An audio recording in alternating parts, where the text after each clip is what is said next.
Bonjour chers collègues, vous avez pu découvrir depuis plusieurs mois une nouvelle forme de communication de la part de Forêt Publique qui semble plus adaptée à notre temps. Il est bien de faire des comptes rendus rapides pour une information sans détour. Le 9 février a eu lieu une réunion relative au règlement intérieur de l'ONF. Les organisations syndicales et l'administration ont participé à ce premier groupe de travail. Comme les autres organisations syndicales, Forêt Publique a pu constater un fossé entre la vision du travail par les personnels de la DRH et l'activité réelle des personnels sur le terrain.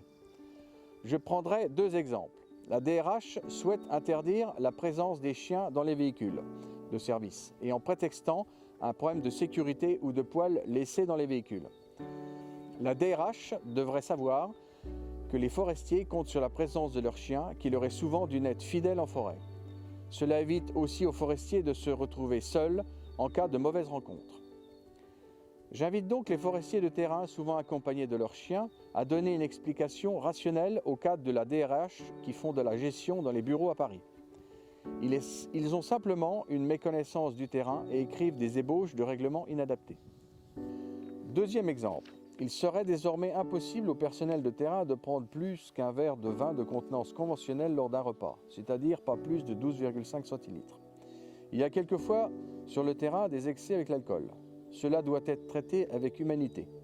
Mais ce genre de contrainte excessive de la part de la DRH montre une méconnaissance de l'activité des personnels de terrain et une vision erronée des habitudes collectives qui restent mesurées dans l'immense majorité des cas.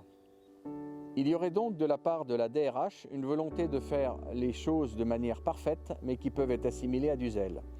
Des contraintes excessives et non utiles ne sont pas souhaitables pour la bonne cohésion des équipes.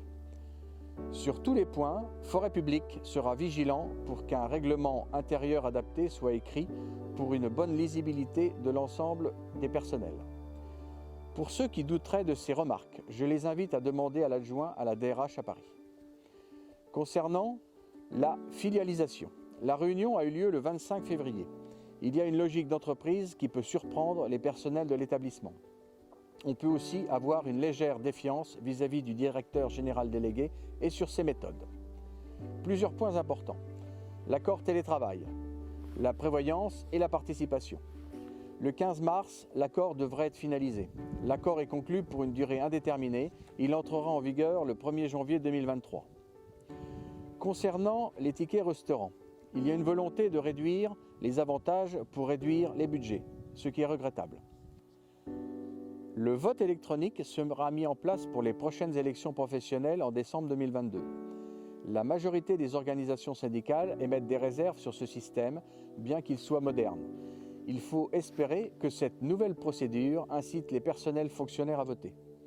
Une participation inférieure à 50% serait révélatrice d'un manque de confiance des agents de terrain et personnel administratif envers l'administration.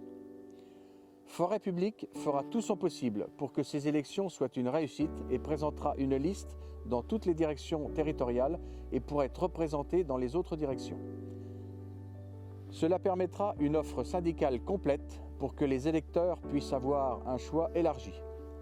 N'hésitez pas à nous contacter et à nous rejoindre pour que vos revendications légitimes soient prises en compte. À bientôt.